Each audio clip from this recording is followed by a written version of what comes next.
Boker Or Beshem Hashem Naaseh Ve'Natzliach. Nous sommes aujourd'hui le dimanche 19, Baruch Hashem du mois de mai, le 11 du mois de Iyar, Lechaim Tovim Shalom. Alors nous avons un chiour ce matin acheté par Sarah Cohen et Chaya Myriam. Hashem Varech Otam ou Bechol Hashem Be'ezrat Hashem. Chiour dédié pour l'élévation de l'âme de leur papa André Mesaoud Ben Myriam. Roach Hashem Tenachenu Began Eden Elion Vechol Shochovim Imam. Imam, je pensais à tous nos chayalim, je pensais à tous ces khatoufim, tous les otages qu'on a retrouvés dans les tunnels, malheureusement décédés. Chaque jour, comme damam, qu'on n'entende que de bonnes nouvelles, en souhaitant Bezrat Hashem une bonne refouach lema, lama meira pour tous les blessés, kol am Israël, bechol atar ve'atar, avec une grande refouach lema aussi pour Moratimi, Bezrat Hashem, Sarah, Emma, il faut que je note ici d'ailleurs. Bat Hana Salfati, Shem Shmor Chaya, Anna El Narefanala, Abraham Ben Fibi Ayakar, Refouach Lemat Tzadik, Ufren Shoshana Bat Mesaouda, Michel Malka Bat Mesaouda Nakash, Bechol Cholot Vechole Israël, Bechol Atar Ve'atar. Aujourd'hui, un cours qui demande donc une question tellement ambiguë, tellement difficile, qu'on a déjà développé dans plusieurs shiurim. On va essayer de le voir avec un nouveau regard aujourd'hui sur si c'est la main d'Hachem, ou est-ce que c'est notre libre arbitre qui définissons nos erreurs ou nos réussites? C'est-à-dire, quel point, comment on pourrait d'une certaine façon se retrouver face à des réponses plutôt claires dans ce domaine, un sujet vraiment très important, où on verra que, bizarrement, dans la Torah, c'est pas aussi simple que ça, Be'ezrat Hashem. Mais juste avant de commencer, je tenais à remercier du fond du cœur la synagogue de Fred Jalimi, Be'ezrat Hashem, qui nous a accueillis hier avec beaucoup de monde. On était vraiment des centaines, Baruch Hashem, c'était plein. Todalael pour un très bon chiour sur Masechet Avot. Et donc voilà, je remercie aussi la communauté une des communautés de la ville de Natania. On a fait un excellent Shabbat avec ma maman, que Dieu la bénisse, lui donne une bonne santé. Et Kol Am Israël Yeshua Ben Nechamot Be'ezrat Hashem. Alors on commence tout de suite avec cette grande question. Effectivement, il y a lieu de la poser. Moshe Rabbeinu, par exemple, décide tout seul, on ne lui demande rien, de prendre les tables de la loi et de les briser. Et Dieu lui dit, Sharkoach, bravo, tu as bien fait de le faire. Ce même Moshe Rabbeinu alav shalom, alors que Dieu lui demande de parler au rocher, va frapper le rocher de son initiative, alors que Dieu ne lui demande rien. Et Dieu lui dit, tu as enfreint mon nom, tu as profané exactement mon nom au sein des enfants d'Israël, je t'ai demandé de parler, et tu as pris l'initiative de frapper. Waouh! Une preuve tangible, évidente dans la Torah que pas tout est venu du ciel. Et on le dit, tout le monde le sait. Hakol min hashamayim, tout le monde connaît ce verset. Tout vient du ciel. Chutz, il y a une suite. Chutz. Ça veut dire quoi, chutz? À part, hormis, irat shamayim. Tout vient du ciel, sauf la crainte du ciel. C'est-à-dire que tous les chemins sont déjà prévisibles, tous les chemins sont déjà prétracés, prédestinés. Dieu te dit, j'ai créé la vie, j'ai créé la mort, j'ai créé le bien, j'ai créé le mal. Je te demande d'aller dans le bien et de choisir la vie. Donc, d'une certaine façon, Dieu sait tout, Dieu avance tout, Dieu donne toutes les possibilités, mais le choix de faire ou pas, ce sera ta décision avec tes connaissances, ton état d'âme, le contrôle de tes émotions, la crainte du ciel qui sera en toi ou pas. En d'autres termes, si tu seras riche, tu seras pauvre, si tu seras en bonne santé ou pas, toutes ces choses-là viennent du ciel, mais d'être sadique ou rachat, ça c'est toi qui décides. Ceci étant, d'être rachat peut t'emmener aussi à te connecter à des maladies, parce que Dieu veut te réparer. Et souvent, il emprunte ou le domaine de la pauvreté, de la maladie, ou de l'épreuve de par elle-même, pour te remettre en question. Nous avons un exemple flagrant, évident et redoutable. Celui des 10 martyrs. À l'époque des Tanaïm,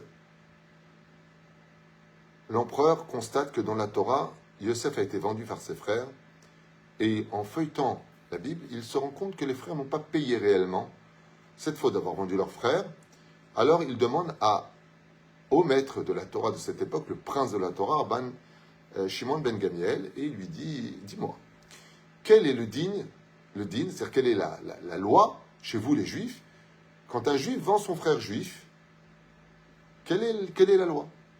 Et Rabban Shimon ben Gamiel lui répond, la mort.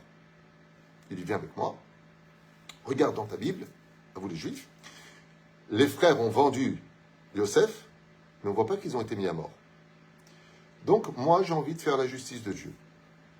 Ainsi donc, tu vas réunir à part toi encore 9 autres tzadikim, et puis, ainsi donc, je vais vous mettre à mort pour continuer la main de Dieu sur vous. Un fou. Comme beaucoup aujourd'hui. Et voilà que Rabban Shimon ben Gamiel se retrouve avec une liste qu'on appellera les 10 martyrs, dont un des plus grands était Rabbi Ishmael ben Elisha, par le Dolé Israël, Kedoshé Elion. Et là, alors qu'ils sont réunis en prison, prêts à être exécutés de façon absolument atroce, chacun d'une façon différente, avec de terribles souffrances et d'humiliations, Rabban Shimon ben Gamiel dit, attendez. Je voudrais quand même être sûr que c'est un décret de Dieu, et non pas un décret des hommes. Et pour cela, il va demander écoutez bien parce que c'est vraiment très important, il va demander à Rabbi Ishmael ben Elisha, qui est Kohen Gadol, il lui dit, regarde, toi qui connais le nom de Dieu, prononce-le, monte dans le ciel, et essaie d'écouter si le décret il vient de Dieu ou il vient des hommes. S'il vient de Dieu, nous donnerons nos vies dans la joie, et si ce décret vient des hommes, nous détruirons avec la parole Édom. Rome va être détruite. On va prononcer le nom de Dieu, et on va ordonner aux anges du monde d'en haut de précipiter les anges des sables dans le monde d'en bas, et on fera tomber Édom. Rabbi Ishmael monte, et puis voilà que quand il redescend, il dit non, c'est un décret de Dieu. Alors ils donneront leur vie et mourront. Mais ce qui s'est passé est en rapport direct avec la question. Qu'est-ce que demande Rabban Shimon ben Gamiel? Vérifie si c'est un décret de l'homme ou un décret de Dieu. Ainsi donc, même si Dieu sait tout, même si Dieu a déjà préparé tous les terrains, oui, il y a des choses qui peuvent venir de la bêtise humaine. J'avais donné cet exemple il y a longtemps de cela, de quelqu'un qui vient me voir avec sa fiancée et il me demande ma bénédiction pour savoir si oui ou non il serait bien qu'il se marie. Je lui réponds, non, ne te marie pas, tu vas droit dans un mur. Maximum 2 ans. 2 ans de mariage, ce sera maximum. Et cette personne ne m'écoute pas et se marie. Il subit l'enfer, 2 ans plus tard, il divorce. Il vient me voir et il me dit, mais je ne comprends pas pourquoi j'ai tellement souffert. N'est-ce pas Dieu qui marie les couples si on arrive jusqu'à la choupa? Et je lui ai dit non. Écoute bien ce que je vais dire parce que la bêtise humaine a quand même peut-être des limites. Ce même Dieu qui t'a peut-être fait rencontrer cette femme, peut-être, ça vient de lui. Mais Dieu t'a aussi envoyé le Rav Tuitou pour te dire ne te marie pas avec. Et toi, tu as décidé de te marier avec. Alors, puisque tu as décidé de te marier avec, Dieu en profite pour te faire un tikkun où tu as souffert. Maintenant que tu as fini ton tikkun, tu trouveras une femme digne de ton regard. J'ai eu 3 cas comme ça. Les mêmes identiques. 3 cas. C'est fou. C'est-à-dire que on lui dit, par exemple, non, ne va pas là-bas. Il y a des brigands, tu risquerais de te faire attaquer. La personne va là-bas et elle se fait attaquer. Est-ce que c'est Dieu ou est-ce que c'est la bêtise de l'homme? Sans aucune hésitation, c'est la bêtise de l'homme. Dieu a bon dos. J'ai fait un cours qui s'appelle Dieu a bon dos qui répond un peu à tout ça. Bien sûr que c'est la bêtise de l'homme. Arrête. Tu n'as pas le droit de te mettre en danger. La Mishnah le dit. Mitrayev benafsho. L'histoire de Rabbi Tarfon qui ose s'allonger pour faire, selon la Shita de Shammai, de faire le Kiryat Shema le soir allongé. Qu'est-ce que lui disait Chachamim? Kedaya italachouv. Tu aurais été méritant d'être transpercé par le glaive des brigands, d'avoir fait comme l'a dit Shammai. Et pourtant, il a sur qui compter. Il a fait comme Shammai le dit. Mais qu'est-ce qu'il lui répond? Quelque chose de Nifla. Nous, on t'a dit que le soir veut dire qu'il faut faire le Kiryat Shema, mais pas allongé sur allongé Urshor Becha quand tu te couches, Peroucha Davar, quand se couche le soleil, comme il le dit. Pas comme Shammai qui dit qu'il faut le faire allongé complètement. Pourquoi? Parce que sur la route, tu vas mettre ta vie en danger. Et qu'est-ce qu'a fait Rabbi Tarfon? Eh bien, il s'est allongé sur la route, alors que des brigands vivaient là-bas. Et les Chachamim nous disent que Daya est à la rouve. Tu t'es mis en danger, tu as fait des bêtises. La Torah te dit Vetishmura nafshotechem meod meod. Tu sautes sans parachute. Ben, ne t'étonne pas de t'écraser. Tu voyages sans ceinture de sécurité. Ne t'étonne pas que s'il y a un accident, tu t'en sortiras pas. La Torah te demande de prendre des initiatives. Mais tout est prévu. Parce que Dieu connaît aussi ta bêtise humaine. Voyons ensemble la Mishnah, Yutet, du 3e chapitre de Masechet Avot qu'on a lu ce Shabbat. Et ce que nous enseignera mon Tana préféré personnellement, même si Baruch Hashem, le 14 du mois, ce sera la Iloula de Rabbi Meir, Baal HaNes et Rabbi Yehuda Bar Ilai. Moi, mon Tana préféré, ça a toujours été Rabbi Akiva. Et voilà ce qu'il nous dit ici. Quelque chose à retenir. Akol Safouille. Tout est prévisible. Dieu sait tout. Vareshut Netuna. Et regardez bien cette Mishnah. Elle répond totalement à la question. Akol Safouille. Tout était prévisible. Dieu sait tout. Dieu comprend tout. Tout était déjà tracé. Vareshut Netuna. Mais dans tes mains, le choix de choisir. Uvetov alam nidon, et le bon de ce monde est toujours jugé, c'est-à-dire tout ce qui se passe dans ce monde. Vakol et firov amaase. Et tout ira selon les actions que tu auras accomplies dans leur majorité. Voya omer akol natun be'eravon, u'mtzoda perusa al kol ha'chaim, ve'chanut petucha, ve'chedmani makif, ve'pinkas patuach, va'yad kotevet, ve'arotze lilvot yavo v'yave, ve'agabaim machzirim tadir bechol yom, ve'nifchaim min ha'olam, da'ato v'shom mida'ato, she'esh lama al ma she'yismuku v'din emet, ve'akol mitukan la seuda. On va expliquer cela, même si le reste de la Mishnah ne rentre pas dans le sujet qui a été posé, mais la réponse est oui. Tout est prévu à l'avance. Voyons comment nos Chachamim, ici même, vont nous l'expliquer avec l'aide d'Hachem. Je prends juste les commentaires qui disent comme ça. Akol Safouy, tout est prévisible, Dieu sait tout à l'avance. Vareshut Netuna, mais le libre arbitre reste dans tes mains. Akol Safouy Merosh, tout est prévu à l'avance. Lotitchen Adam Bechira Chofshit. Donc, on pourrait penser que l'homme n'aurait pas donc de libre arbitre puisque tout est prévu à l'avance. Oui, mais pourquoi Dieu t'a donné la halakha, disent les Chachamim? Voici ce qui est permis, voici ce qui est interdit. Là tu peux pas.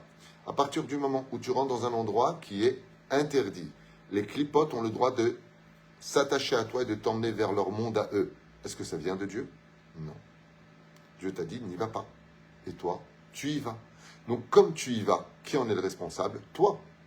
Par contre, là où ça devient judicieux, c'est que le Créateur du monde, quoi que tu fasses, bien comme mal, sera toujours rebondir dans ses plans, malgré tout à la fin de l'histoire. Ça veut dire que, imaginons qu'une personne est fautée, que Dieu est prévu pour lui, étant donné qu'il fait tchouva, que ce sera dans l'épreuve de l'étude qu'il paiera l'erreur qu'il a commise il y a 20 ans en arrière. Très bien. Seulement cette personne-là, on lui dit ne va pas dans tel endroit, tu risques de te heurter à des difficultés. Lui, il n'écoute pas. Et il y va. Mais il n'y a pas de péché dans ce qu'il fait.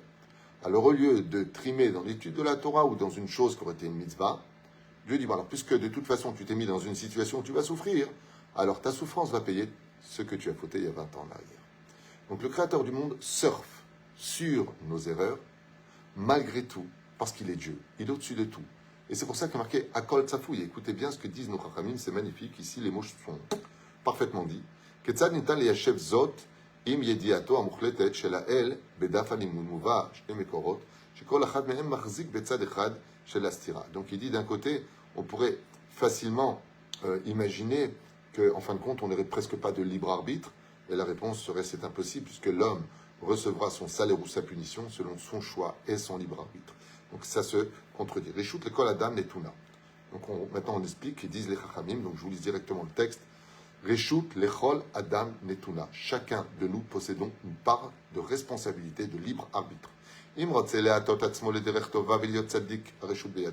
veux faire tchouva, tu veux t'améliorer, tu veux devenir enfin humble, arrêter d'être vulgaire, et Par exemple, ta femme n'en peut plus parce que tu es nerveux, tu es pathétique, tu es antipathique, tu n'arrêtes pas de crier, tu n'arrêtes pas d'insulter, tu n'arrêtes pas de descendre, tu n'arrêtes pas de piquer.